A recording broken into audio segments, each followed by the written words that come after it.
नमस्कार, आप देख रहे हैं रीवा दर्शन में सचेता बघेल आपके साथ। आइए नजर डालते हैं आज के प्रमुख खबरों पर। त्रिस्तरीय पंचायत चुनाव को लेकर रीवा कलेक्टर ने क्या कहा, ये जानते हैं। 113.24 लाख रुपए की लागत से निर्मित जिला सहकारी केंद्रीय बैंक भवन का किया गया लोकार्पण। सुप्रीम कोर्ट में पंचायत चुनाव की सुनवाई अब होगी 13 दिसंबर को और कृषि कानून के विरोध में चल रहा धरना प्रदर्शन स्थगित। खबरों पर नजर अब विस्तार से।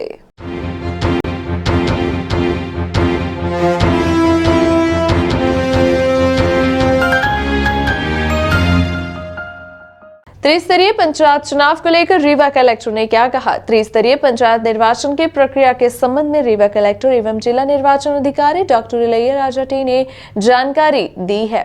चुनाव प्रक्रिया को सुचारू रूप से संपन्न कराने आवश्यक दिशा निर्देश दिए हैं। वहीं अति संवेदनशील पंचायतों को लेकर जिम्मेदार के साथ समीक्षा बैठक भी की है। साथ ही पुलिस व अन्य व्यवस्था बनाए जाने रीवा एसपी नवनीत भसीन को भी निर्देश जारी किए हैं।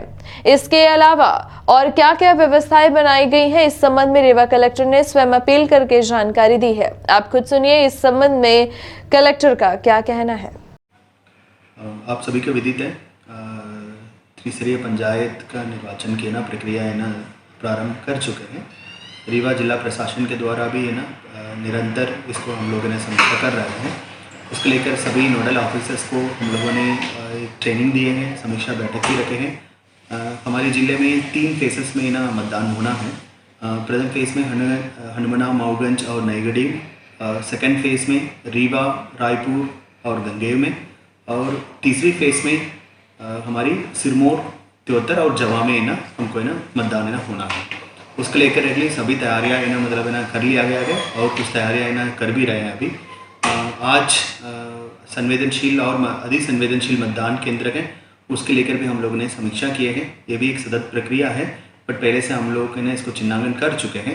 बट अभी नाम निर्देशन अभी 13 तारीख से शुरू होना है first and second phase elections के लिए। उसके बाद वापस कैंडिडेट के हिसाब से हम लोग पुनः निर्धारण करेंगे संवेदनशील अति संवेदनशील में। एसपी साहब से डिस्कशन भी हो गया है। पर्याप्त बल सभी सेंटरों में मिलेगा। असामाजिक तत्वों के खिलाफ प्रतिबंधात्मक कार्रवाई करने के लिए भी निर्देश दिए हैं। 116 में इंटरिम बाउंड ओवर और फाइनल बाउंड ओवर करने के लिए निर्देश दिए हैं। ऐसे लोग बिना बाय का मतदान कर सके, उसकी पूरी तैयारी है, मतलब हम लोग कर रहे हैं। तहसीलदार, नायब तहसीलदार, टीआई और एसडीएम एसडीओपी के साथ फील्ड में भ्रमण करने के लिए निर्देश दिए हैं और सभी मतदान केंद्र में भी विजिट करने के लिए निर्देश दिए गए। नाम निर्देशन है वो 13 तारीख से शुरू होना है। पूरा जिले में 81 सेंटर्स हैं। कहाँ पंच और सरपंचों का नॉमिनेशन के पेपर्स लिया जाएगा, उसको व्यवस्था हम लोगों ने बनाए हैं। उसके साथ साथ 9 ब्लॉक्स में कहाँ आरओ बैठेंगे, उनको जनपद सदस्य का नाम निर्देशन होना है और जिला पंचायत सदस्य का नाम निर्देशन डिस्ट्रिक्ट कलेक्ट्रेट पे होगा। उसको भी पूरी तैयारी हम लोगों ने कर ली है। एंड महिला बाल विकास के द्वारा और सभी डिपार्टमेंट की सहयोग से मतदाताओं को एक free and fair election conduct करने के लिए मतदाता जागरूकता अभियान है, उसको भी हम लोगों ने शुरू किया है। उसको लगातार हम लोगों के मध्य में जाएंगे और उनकी कोई भी प्रॉब्लम है उसको भी रिजॉल्व करेंगे। वल्नरेबिलिटी मैपिंग भी कराएंगे मतदान केंद्रों का और फ्री एंड फेयर इलेक्शन कराने में जिला प्रशासन तत्पर है। वहीं त्रिस्तरीय तमाम व्यवस्था जारी है। इसी तारतम्य में पुलिस के आला अधिकारियों ने एक संयुक्त बैठक लेते हुए आवश्यक दिशा निर्देश जारी किए हैं। रीवा पुलिस कप्तान नवनीत भसीन ने त्रिस्तरीय पंचायत निर्वाचन को लेकर शांतिपूर्ण व निष्पक्ष चुनाव संपन्न कराने हेतु कानून व्यवस्था की जानकारी दी है। आप खुद सुनिए इस संबंध में एसपी ने क्या कहा। चुनाव को देखते हुए आज एक संयुक्त बैठक रखी गई थी, जिसमें सभी टीआई साहिबान, तहसीलदार साहिबान और एसडीएम एसडीपी सब लोग आए थे और सबने मिलकर पंचायत चुनाव की तैयारियों की समीक्षा की। और इस दौरान कानून व्यवस्था अच्छे से बनाए रखने के लिए क्या क्या उपाय किए जाने हैं, आचार संहिता का पालन कराने में क्या प्रयास होने हैं, साथ ही साथ अवैध शराब, गांजा, इस पर की गई कार्रवाई और वारंट तामीली पर विशेष जोर दिया गया है।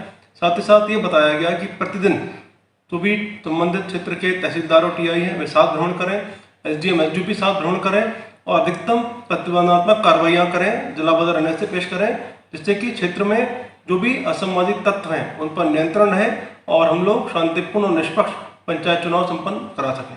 113.24 लाख रुपए की लागत से निर्मित जिला सहकारी केंद्रीय बैंक भवन का किया गया लोकार्पण।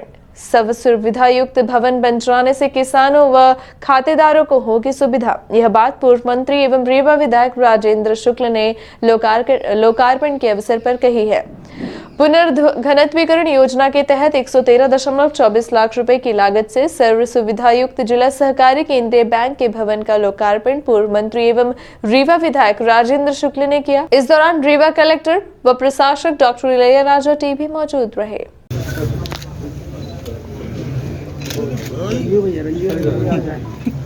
धक्का ना मारा ना।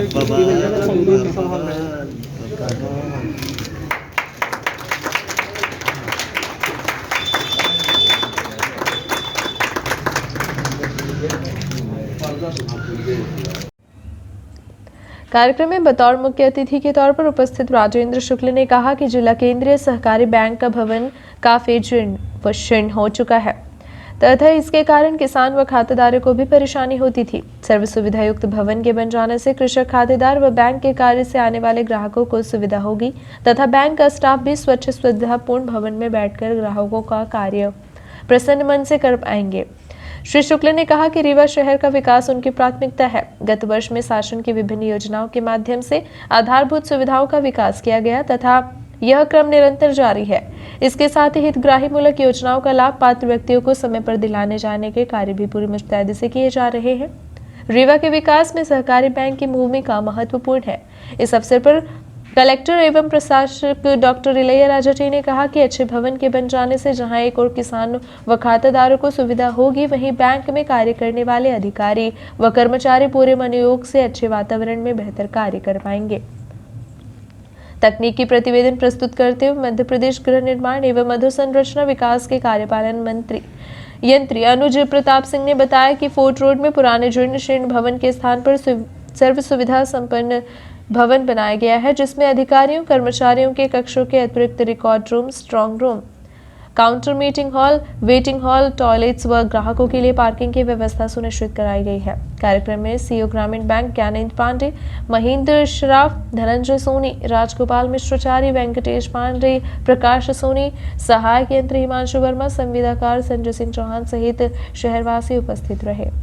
हाउसिंग बोर्ड के एग्जीक्यूटिव इंजीनियर, कॉन्ट्रैक्टर्स और उपस्थित सभी अतिथिगण, हमारे लिए आज डेफिनेटली गर्व की बात है। हमारे लिए एक उपलब्धि भी है कोऑपरेटिव बैंक के लिए कि इस प्रकार का एक नए ब्रांच का यहाँ आज इनॉग्रेशन हो रही है।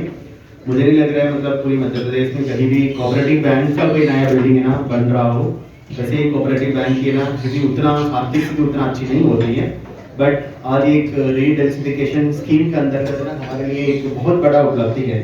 तो इसलिए मतलब ऐसा प्रशासक, ऐसा एडमिनिस्ट्रेटर में इसकी हमारी ना पूर्व मंत्री और विधायक महोदय और पूरी प्रोजेक्ट टीम को मैं धन्यवाद करता हूँ। मतलब ना आप लोगों ने हमारे लिए इतना अच्छा एक बिल्डिंग ना बना के दिया है और डेफिनेटली हमारे कितने भी आम नागरिक हैं और इस पर्टिकुलर एरिया में पार्किंग की समस्या भी थी, मतलब कहीं ना कहीं यहाँ एक छोटा सा एक पार्किंग व्यवस्था भी बन गया है और डेफिनेटली ये कन्वीनियंट और कंफर्टेबल व्यवस्था के साथ ये बिल्डिंग ना बनी है। हम इतना ही चाहते हैं, इससे बहुत अच्छा इंफ्रास्ट्रक्चर हो गया है, बट हमें काफ़ी कुछ कोऑपरेटिव बैंक की व्यवस्था में भी ना सुदृढ़ीकरण करने के लिए बहुत ज़रूरी है। किसानों के हित में और लोगों की हित में हम कोऑपरेटिव बैंक कैसे संचालित हो सकती है, सो उसके लेकर हमारी टीम को और मोटिवेशन के साथ काम करने की ज़रूरत है। पुनः मैं विधायक महोदय का और पूरी टीम को धन्यवाद करता हूँ। आप लोगों ने हमारे लिए एक कोऑपरेटिव बैंक के लिए ऐसे इंफ्रास्ट्रक्चर बना के दिया है, उसके लिए हम हमेशा रेडी रहेंगे। Thank you. बैठक करता हूँ, चाहे वो महापौर का हो, चाहे वो लोकसभा का हो, चाहे वो विधानसभा का हो, तो थोड़ा इसमें तो मिलता ही था, लेकिन दनी जबान से इस बैंक की दुर्दशा के बारे में जरूर सभी बोलते थे। और यहाँ पर नीचे पार्किंग हो जाए, सड़क पे जाम लग जाता है बैंक के कारण, और इस प्रकार से प्लानिंग सराफा मंदिर वालों ने किया कि नीचे पार्किंग बना दीजिए, ऊपर बैंक बना दीजिए। और जब इसको देखने के लिए हम लोग आए, कलेक्टर मीटिंग मैजिक थी, तो अंदर घुसे तो अंदर इतना सीलन, इतनी बदबू थी लेकिन इतना मोह था इस ब्रांच के कर्मचारी अधिकारियों का कि उसको भी खाली करने को तैयार नहीं। अपनी चीज अपनी होती है, उनको लगा कि हमको यहाँ गिरा देंगे, फिर हमको कहीं बैठने की जगह नहीं मिलेगी, और विश्वास का भी बहुत बड़ा संकट था। तो हमने कहा कि इतनी शानदार कलेक्ट्रेट की बिल्डिंग बनी है, उसमें कलेक्टर ने कहा कि वहाँ पर हम आपको ब्रांच तब तक खोलने की अनुमति दे देंगे जब तक ये बन के तैयार नहीं होगा। काफ़ी हाथ पर चलाए ब्रांच वालों ने, लेकिन कहाँ चल सकती है, यहाँ पर प्रशासन लग जाए, तो इसको फिर खाली कराया। और आज इन लोगों को भरोसा नहीं रहा होगा कि इतनी शानदार बिल्डिंग बन के तैयार हो जाएगी। चारों तरफ बाउंड्री बन गई है, अभी 40-50 मोटरसाइकिल तो अभी पार्किंग में है, हमारी गाड़ी भी अंदर है, कलेक्टर साहब की भी गाड़ी अंदर है। तो इसका मतलब यह है कि ये योजना बिल्कुल सफल है। यहाँ उसमें 150 लोग अंदर मीटिंग कर रहे हैं हम लोग, तो सड़क में कोई दबाव नहीं, एक भी वाहन का दबाव नहीं। यही तो चाहते थे आप लोग, और कौन सा काम है जो हो नहीं सकता है। लेकिन उसके लिए भी धनंजय जी हमारे बहुत सटीक बोलते हैं, उन्होंने नीति और नियति की बात की है। वास्तव में नियति की कमजोरी के कारण ही हम पिछड़ जाते हैं, और यदि नियति ठीक है और नीति और नियति ठीक है तो कोई भी कहीं भी किसी भी स्टेज में विकास के किसी भी काम को यहाँ से लेके भोपाल दिल्ली तक कोई रोकने का साहस नहीं कर सकता है। लेकिन नियति डाउटफुल है, तो ऊपर वाले अधिकारी भी सोचते हैं कि पता नहीं क्या करा रहे हैं, कहीं कुछ ऐसा ना करा ले कि कल हमारे ऊपर कोई सवाल खड़ा हो जाए। सुप्रीम कोर्ट में पंचायत चुनाव की सुनवाई होगी 13 दिसंबर को। सुप्रीम कोर्ट से न्याय की जताई जा रही है उम्मीद। हाई कोर्ट ने चुनाव को रोकने से किया था इनकार। मध्य प्रदेश में पंचायत चुनाव का बिगुल बज चुका है। राज्य निर्वाचन आयोग द्वारा चुनाव कराए जाने की तारीख भी निश्चित कर दी गई है। साथ ही आचार संहिता के साथ साथ प्रशासनिक तैयारियां भी जोरों पर है। इसी बीच कांग्रेस पार्टी के नेताओं ने परिसीमन व आरक्षण को निरस्त किए जाने की बात को असंवैधानिक करार देते हुए सुप्रीम कोर्ट का दरवाजा खटखटाया है, जहां से हाईकोर्ट ने चुनाव प्रक्रिया पर रोक लगाने से इनकार कर दिया, जिसके बाद सुप्रीम कोर्ट में पंचायत चुनाव की व्यवस्था को चैलेंज किया गया। जहां पहली सुनवाई 11 दिसंबर को की जानी थी, लेकिन अभी सुनवाई को आगे बढ़ा दिया गया है, जिसके बाद यह सुनवाई 13 दिसंबर को की जाएगी। एक तरफ जहां हाईकोर्ट से पंचायत चुनाव को सुचारू रखने की बात कही गई है, वहीं सुप्रीम कोर्ट ने सुनवाई की अगली तारीख 13 दिसंबर तय की है। आपको बता दें कि महाराष्ट्र सरकार द्वारा ओबीसी आरक्षण बढ़ाए जाने के खिलाफ भी सुप्रीम कोर्ट में याचिका दायर है, जिसकी सुनवाई 13 दिसंबर को सुनिश्चित की गई है। इसी के साथ साथ मध्य प्रदेश के पंचायत चुनाव में रोटेशन का पालन नहीं किए जाने वाली याचिका भी लगाई गई है। इन दोनों मामलों की एक साथ सुनवाई का समय सर्वोच्च न्यायालय ने दिया है, जिसके बाद एक बार फिर से पंचायत चुनाव की व्यवस्था में कुछ परिवर्तन होने की उम्मीद जगी है और सबकी निगाहें अब 13 दिसंबर पर टिक गई हैं। देखना यह होगा कि सुप्रीम कोर्ट इस मामले पर क्या निर्णय लेता है। मध्य प्रदेश हाईकोर्ट द्वारा चुनाव प्रक्रिया पर रोक लगाने से इनकार के बाद कांग्रेस ने शीर्ष अदालत का सहारा लिया है और याचिका दायर की है। वहीं सुप्रीम कोर्ट ने याचिका को स्वीकार कर लिया है। ग्वालियर खंडपीठ का निर्णय आने के बाद कांग्रेस नेता सैयद जाफर और जया ठाकुर ने 7 दिसंबर को सुप्रीम कोर्ट में याचिका दायर की थी। इस याचिका की पैरवी सुप्रीम कोर्ट के अधिवक्ता वरुण ठाकुर द्वारा की जा रही है। दरअसल पिछली सरकार ने 2019-20 में पंचायत चुनाव का आरक्षण निर्धारित कर दिया था। इसकी बाकायदा अधिसूचना भी जारी कर दी गई थी, लेकिन इस अधिसूचना को भाजपा सरकार बिना निरस्त किए ही अध्यादेश के माध्यम से नई अधिसूचना जारी कर दी। राज्य सरकार द्वारा 21 नवंबर 2021 को आगामी पंचायत चुनाव को 2014 के आरक्षण रोस्टर के आधार पर कराने की घोषणा की। याचिका में कांग्रेस की कमलनाथ सरकार के समय हुए परिसीमन को निरस्त करने और 2014 की स्थिति में लागू परिसीमन व आरक्षण के आधार पर पंचायत चुनाव कराने पर आपत्ति उठाई गई है। सुप्रीम कोर्ट जाने से पहले इस मामले में हाई कोर्ट ने 9 दिसंबर को मध्य प्रदेश में पंचायत चुनाव प्रक्रिया पर रोक लगाने से इनकार कर दिया था। हाई कोर्ट में करीब 40 मिनट तक बहस चली। फैसले के बाद वरिष्ठ वकील विवेक तनखा ने कहा कि अब सुप्रीम कोर्ट जाएंगे। प्रदेश कांग्रेस के पंचायत राज प्रकोष्ठ अध्यक्ष डीपी धाकड़ के मुताबिक कहा गया कि सुप्रीम कोर्ट में याचिका दायर हो गई है, जिस पर शनिवार को सुनवाई होनी थी। प्रदेश में संविधान और नियमों के विरुद्ध पंचायत चुनाव कराए जा रहे हैं। पंच से लेकर जिला पंचायत सदस्य का चुनाव 2014 के आरक्षण से होगा, तो वही जिला पंचायत अध्यक्ष पद के लिए आरक्षण 14 दिसंबर का होने जा रहा है। ऐसे में बीजेपी सरकार की मंशा पर भी कई सवाल खड़े हो रहे हैं। वहीं इस बात को लेकर सरकार के प्रति लोगों की खासी नाराजगी भी देखी जा रही है। इधर राज्य निर्वाचन आयुक्त वसंत प्रताप ने पंचायत चुनाव की तैयारियों के संबंध में कमिश्नर, कलेक्टर और पुलिस अधीक्षकों के साथ वीडियो कॉन्फ्रेंसिंग के माध्यम से बात करते हुए निर्वाचन प्रक्रिया को गति दिए जाने समेत आवश्यक व्यवस्थाओं के लिए निर्देश जारी किया है। उन्होंने निर्देश दिया कि निर्वाचन प्रक्रिया में कोरोना गाइडलाइन का पालन सख्ती से करें, इसमें किसी भी प्रकार की कोताही नहीं बरती जाए। साथ ही उन्होंने कहा कि 3 साल से अधिक समय से एक ही स्थान पर पदस्थ अधिकारी एवं कर्मचारियों को तत्काल स्थानांतरित करें। प्रथम एवं द्वितीय चरण के चुनाव की सूचना 13 को। सचिव राज्य निर्वाचन आयोग BS जामोद ने कहा कि प्रथम एवं द्वितीय चरण के लिए निर्वाचन की सूचना 13 दिसंबर को और तृतीय चरण की 30 दिसंबर को जारी की जाएगी। साथ ही आरक्षण और मतदान केंद्रों की सूची भी प्रकाशित की जाएगी। रिक्त पदों की और स्थानों के आरक्षण की स्थिति की पुष्टि कर ली जाए। जिला एवं विकास खंड मुख्यालय की तरह क्लस्टर स्तर पर भी अब सभी व्यवस्थाएं समय पर सुनिश्चित कर ली जाए। नाम निर्देशन पात्रों की जानकारी प्रतिदिन IMS के माध्यम से भेजें। सैयद जाफर और जया ठाकुर के द्वारा दायर की गई सुप्रीम कोर्ट की याचिका में आज सुनवाई हुई। सुप्रीम कोर्ट ने अगली सुनवाई की तारीख 13 दिसंबर दिन सोमवार तय की है। महाराष्ट्र गवर्नमेंट में OBC आरक्षण को लेकर दायर याचिका के साथ ही मध्य प्रदेश के पंचायत चुनाव में दायर याचिका की सुनवाई एक साथ होगी।